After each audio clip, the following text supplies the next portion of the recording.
Vamos resolver, então, alguns exercícios para verificar se os conceitos discutidos foram fixados. Discutimos modelos atômicos, distribuição eletrônica e classificação periódica.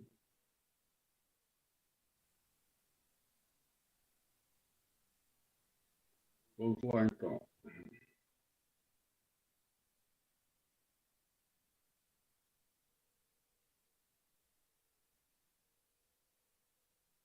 Primeiro, alguns seres vivos possuem um interessante mecanismo em seu organismo. Reações químicas utilizam a energia proveniente dos alimentos para excitar elétrons de átomos de determinadas moléculas. Esse fenômeno é conhecido como bioluminescência. O caso mais conhecido é o dos vagalumes. Há evidências de que eles utilizam os sinais luminosos para se comunicar com os parceiros do sexo oposto. A emissão de luz tem, portanto, finalidade relacionada ao acasalamento dos vagalumes. Tipicanto, Química, volume 1, 2009. Sobre o efeito da bioluminescência, faço o que se pede. A. Aponte o modelo atômico segundo ao qual se pode atribuir a interpretação da emissão de luz pelos vagalumes. B. Explique, usando os princípios desse modelo, como ocorre o fenômeno da bioluminescência observada nos vagalumes. Os modelos atômicos que nós discutimos foram basicamente 4. Modelo atômico de Dalton, onde eu tinha esferas maciças, invisíveis. Modelo atômico de Thomson, onde a matéria apresentava carga elétrica. Depois discutimos o modelo atômico de Rutherford, que se percebeu a descontinuidade da matéria a partir do bombardeamento de uma lâmina de ouro com partículas alfa. E foi dado origem ao modelo planetário. Em seguida, para melhor explicar o modelo planetário, nós vimos o modelo de Bohr.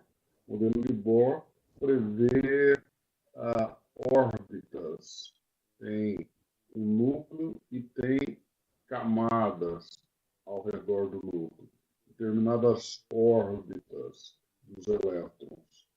Então, esse modelo de Bohr previa que os elétrons, ao absorver uma certa quantidade de energia, podiam sofrer excitação e saltar para uma órbita mais distante.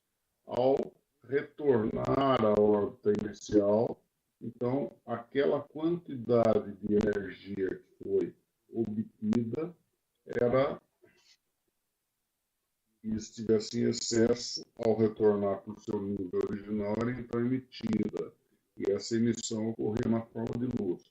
Portanto, a possibilidade de associação, neste caso, é com o modelo atômico de Bohr. O modelo atômico de Bohr prevê a absorção de energia e excitação eletrônica.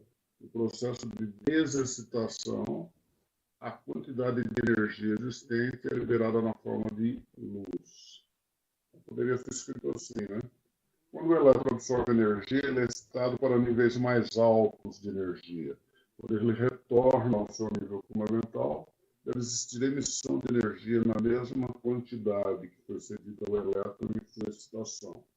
Essa emissão de energia é chamada de quantum e é traduzida no espectro de visão como luz visível.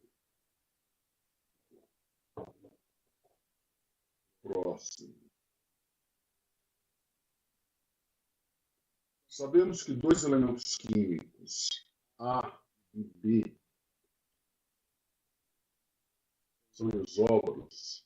É correto afirmar que o número de nêutrons do elemento A e do número atômico de B são, respectivamente, número de nêutrons de A e número atômico de B.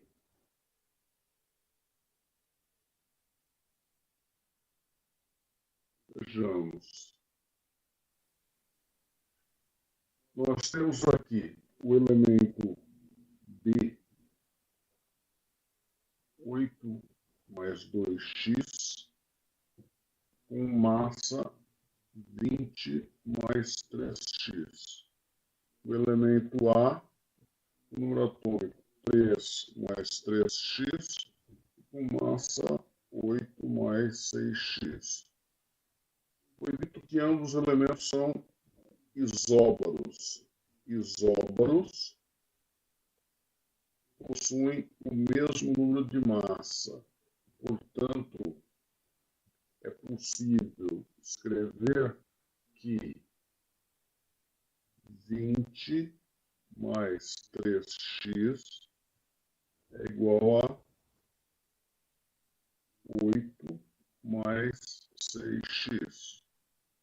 Eu poderia escrever isso daqui, né? 20 menos 8 é igual a 6x menos 3x. Ou seja,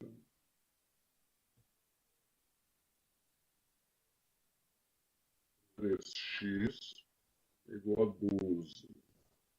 O valor de x é igual a 12 sobre 3 é igual a 4. X é igual a 4.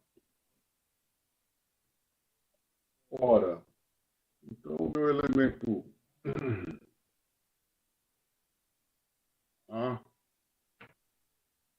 tem número atômico 3 mais 3x, 3 vezes 4, 12 mais 3, 15. E número de massa, 3, 4, 24 mais 8, 32. O meu elemento B tem 3 vezes 4, 8 mais 8, 16. E a isóbaro massa 32. Qual é a pergunta? A nossa pergunta é: qual é o número de nêutrons de A? Número atômico de A mais o número de nêutrons de A é igual a massa de A. O número atômico de A é 15. O número de nêutrons de A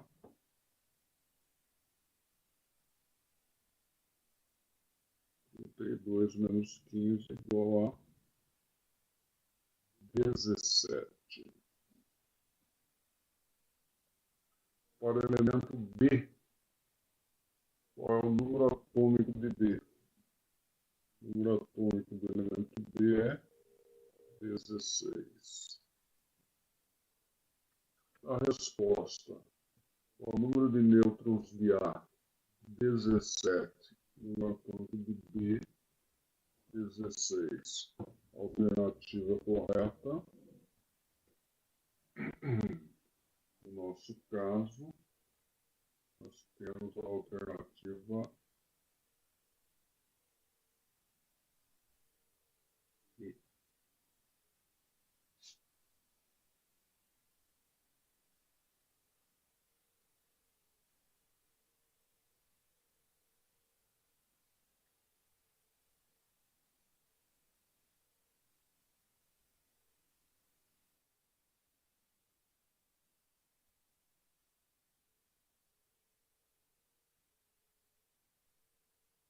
Alternativa correta, 17 e 16. E. Próximo. Unicamp.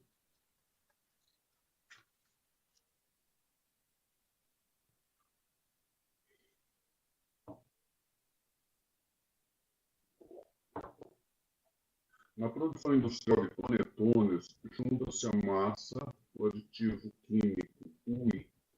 Esse aditivo é a glicerina, que age como um umectante, ou seja, retém a umidade para que a massa não resseque demais. A fórmula estrutural da glicerina, propanotriol, é dada abaixo. Tem 3 hidroxilas ligadas a 3 átomos de carbono. Representa as ligações entre as moléculas de água e de glicerina. Porque ao se esquentar uma fatia de panetone ressecado, ela amolece, ficando mais macia. Ocorre que os átomos de oxigênio são muito eletronegativos. Na tabela periódica, quando nós olhamos na tabela periódica, o oxigênio na tabela periódica, ele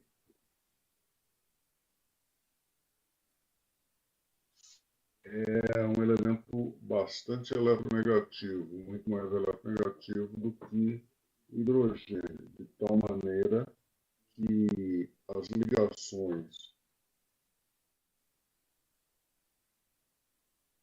do tipo OH são ligações extremamente pontuais. O hidrogênio é positivo e o oxigênio é negativo.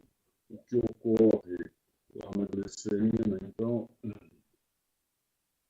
que apresenta várias hidroxilas, tem a possibilidade de formar ligações de hidrogênio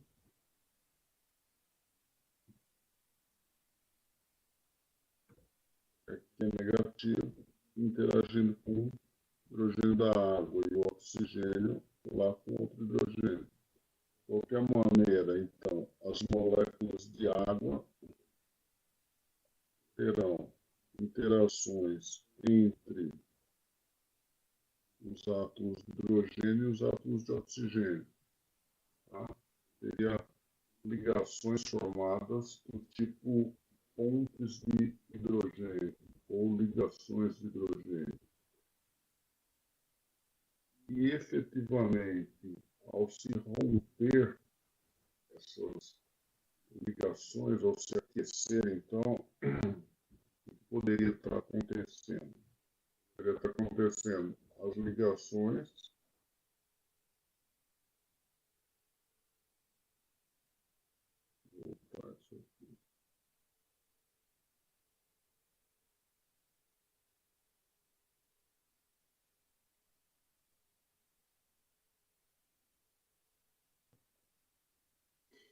o oxigênio é bastante eletronegativo interage com o hidrogênio, então formam-se pontes ou ligações entre o oxigênio e o hidrogênio. Esse processo aqui é utilizado para umectar, para manter o panetone mais macio. No processo de aquecimento, essas ligações devem se quebrar. E essas ligações se quebrando, as moléculas de água se soltam aí no interior do alimento e ele amolece, ficando mais macio. Então, o aquecimento ocorrerá rompimento das ligações entre hidrogênio e água e ela se torna mais úmida. Necessariamente é em função da polaridade, da eletronegatividade do oxigênio e do hidrogênio. Glow sticks, os light sticks, são pequenos tubos de plásticos utilizados em festas por causa da luz que emitem. Ao serem pressionados, ocorre uma mistura de peróxido de hidrogênio com éster orgânico e um corante. Com o tempo, o peróxido e o éster vão reagindo, liberando energia que excita o corante, que está em excesso. O corante excitado, ao voltar para a condição não excitada, emite luz. Quanto maior a quantidade de moléculas excitadas, mais intensa é a luz emitida. Esse processo é contínuo, enquanto o dispositivo funciona. Com base no conhecimento químico, é possível afirmar que o funcionamento do dispositivo em uma temperatura mais baixa mostrará uma luz. Muito bem. Se abaixou a temperatura, a luz terá maior ou menor duração do que de uma temperatura mais alta. É mais intensa de maior duração que uma temperatura mais alta. É menos intensa de maior duração que uma temperatura mais alta. É menos intensa de menor duração que uma temperatura mais alta. Quero saber se o dispositivo que emite luz continuará emitindo luz mais tempo e com mais intensidade, ou menos tempo e com menos intensidade, ou qualquer outra combinação. Como que eu devo refletir? Por que ocorre emissão de luz? Novamente, eu vou verificar lá no meu modelo de Bohr. À medida que está ocorrendo uma reação química, né, o corante excitado emite luz. Por que acontece a reação química? Acontece a reação química porque as moléculas estão se chocando com ele, etc. Se abaixar a temperatura, o movimento molecular deve diminuir. Se o movimento molecular deve diminuir, a temperatura mais alta, as moléculas estão vibrando mais intensamente. A temperatura mais baixa, elas vibram mais lentamente. Então, as reações ocorrem mais devagar, mais lentamente também. Se elas ocorrem mais lentamente, a emissão de luz, o número de moléculas excitadas vai ser menor. Consequentemente, o processo de desexcitação também será menor. De tal maneira que eu tenho uma luminosidade menor e um tempo de duração também menor.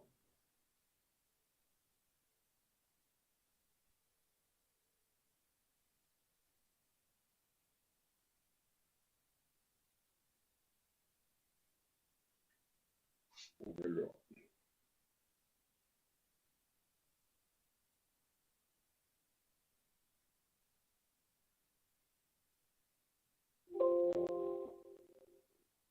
consequentemente, pelo fato de haver uma quantidade menor de moléculas reagindo, haverá menos luminosidade. Porém, uma reação se processa mais lentamente, ela vai durar mais tempo. Então, a luminosidade é menos intensa, no entanto, com maior duração do que numa temperatura mais alta.